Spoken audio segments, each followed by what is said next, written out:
We're going to be able to find the area using the antiderivative, but we've got to start out with building that from summation notation, and the area as the summation of a number of rectangles.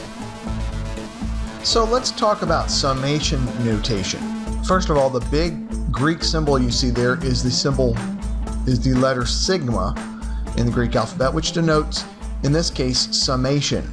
Sigma means to sum things together. This lower part is called the index. It's often I, but other letters can be used. The number that you're going to see at the bottom of the summation symbol, the sigma symbol, is the lower bound. It represents the starting point, the starting term. Number that you see at the top, which in this case is represented by n, is called the upper bound. So what this means is we're summing up a bunch of things from the first through the nth item. And the thing that's on the right-hand side of the sigma is the term. The ith term is, if I is the index. So this is term A sub I. And so what this means together is, this is the sum of all the terms A sub I from 1 to n, which if we were to string them out would be A1 plus A2 plus A3 plus dot dot dot, all the way to the last term, an. So sigma notation, summation notation, is a way to concisely write things that would otherwise take up a lot of room. So some rules from summation, and if you want to delve deeper into these rules, I've got some links on my website. The sum from I equals 1 to n of k times a sub I, where k is a constant, we can actually move the constant out. And there's also a sum and difference rule for summation, and that is the sum from I equals 1 to n of a sub I plus or minus b sub I is equal to the separate sum or difference of the two. And if you're noticing a link between this and integration, absolutely. Some formulas for summation as well. This is a constant rule. The sum from I equals 1 to n of c, where c is a constant, is equal to c times the number of elements. The sum from I equals 1 to n of I is equal to n times n plus 1 over 2. For example, Euler, the story goes, Euler really amazed his third grade teacher by knowing the sum of the first 100 numbers by using this formula, 100 times 100 plus 1 over 2. The sum from I equals 1 to n of I squared is given by this formula. And the sum from I equals 1 to n of I to the third power is given by this formula. So there are a lot of different formulas. These are just a few commonly used ones. How is this put together? How are we going to use this?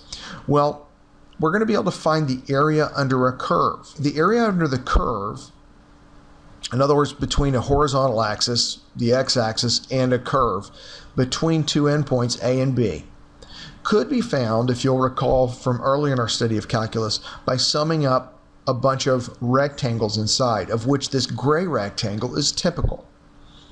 And so if the sum of all those rectangles, if we divide it up into rectangles, would give us an indication of what the area was. And of course the area of one rectangle is equal to base times height, where the base is the width of the rectangle and the height is given by f of x at that point. The width of the rectangle, or the base of the rectangle, is given by delta x. So the area of each individual rectangle, A sub I, is equal to f at x sub I, wherever we choose that x sub I to be, times delta x. It's equal to height times base.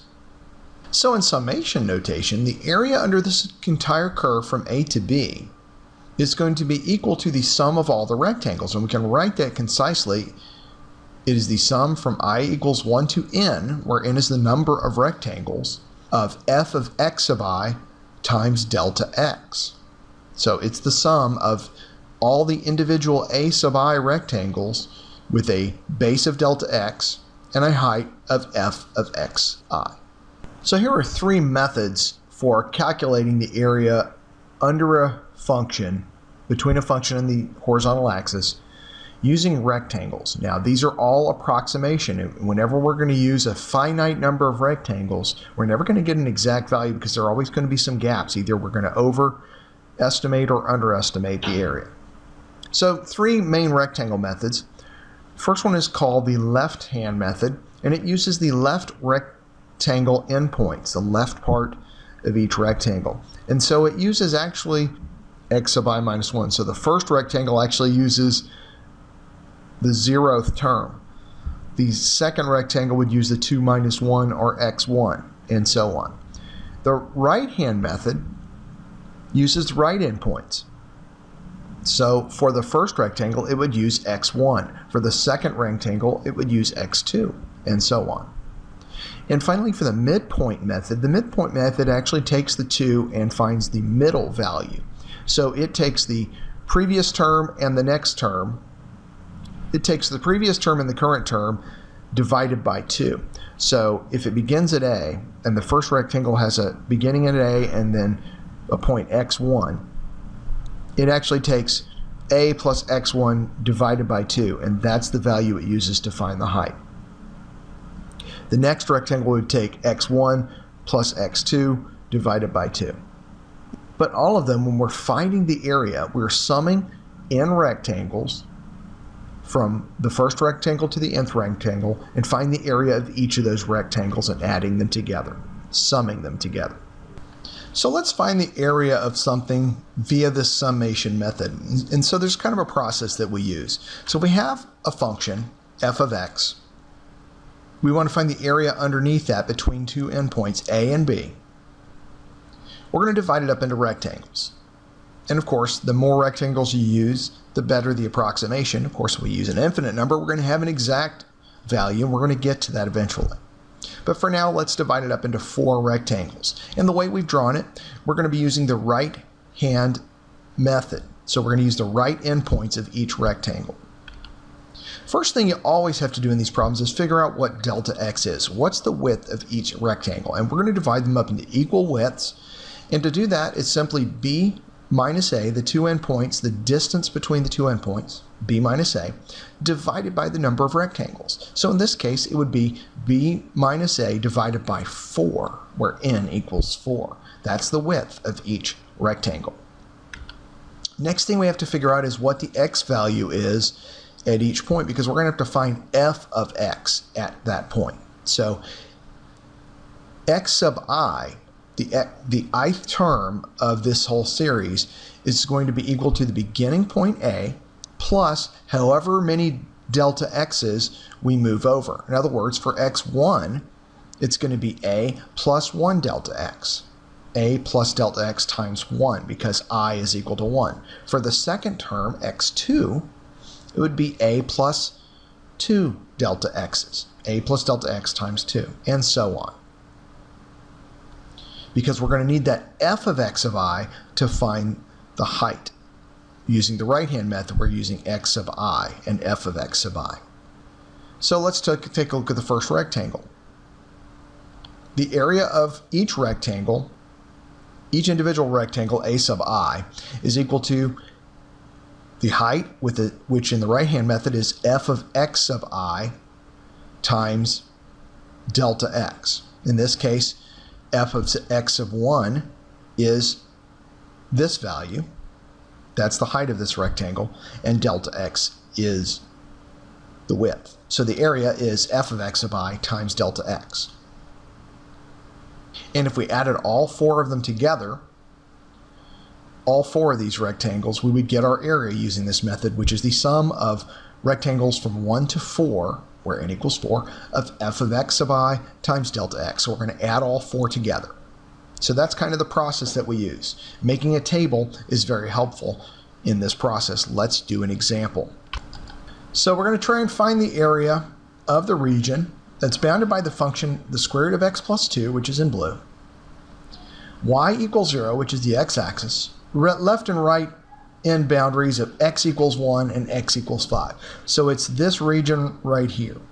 We're going to use the right-hand rectangle method for this. So first of all, delta x is equal to b minus a over n. Always do that first. Figure out what your delta x is going to be. We're going to use 4 rectangles. So b is 5, a is 1. So delta x is 5 minus 1 over 4, or 1. So we're going to have 4 rectangles evenly spaced of width 1. So now that we know delta x is 1, what we're going to do is make a table with 1 row for each rectangle. We have 4 rectangles, so we're going to have 4 rows. First column is going to be x sub I values. So for the first rectangle, that's going to be 1 plus 1, which is a plus delta x, which is 2. And every other x sub I is one other delta x away from it. Since we're using the right-hand method, we're going to wind up at the right-hand point. So it's going to be 2, 3, 4, and 5 that are x, 1, 2, 3, and 4.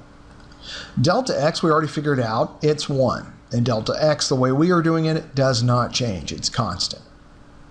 So now we have to find the function values, the heights of each of the rectangles. F of 2, which is our first rectangle, f of 2 is going to be the square root of 2 plus 2, or approximately 3.41. In a similar way, we can calculate f of 3, f of 4, and f of 5. So we have the width and the heights of each of the 4 rectangles. And you can see each of those 4 rectangles, 1, 2, 3, and 4 here, using f of x1, f of x2, f of x3, and f of x4 at 2, 3, 4, and 5. So the area you would get by adding up all 4 of the rectangles, each of which is a width times a height. So in summation notation, the area is the sum of, from I equals 1 to 4, of f of x sub I delta x.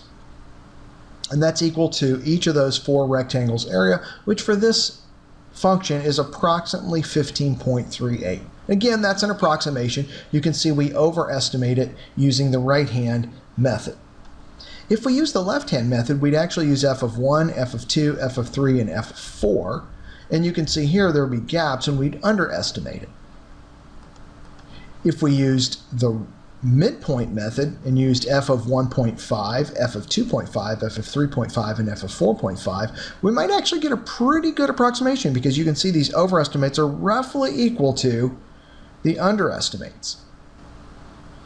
But here's where we're heading with this. Suppose we took that same area formula and had an infinite number of rectangles. If we had an infinite number of skinny rectangles where delta x is approaching 0 and the number of rectangles is approaching infinity, we'd have the limit as n approaches infinity of the sum of I equals 1 to n rectangles of area f of x sub I times delta x. And that would actually give us the exact value. So that's where we're heading.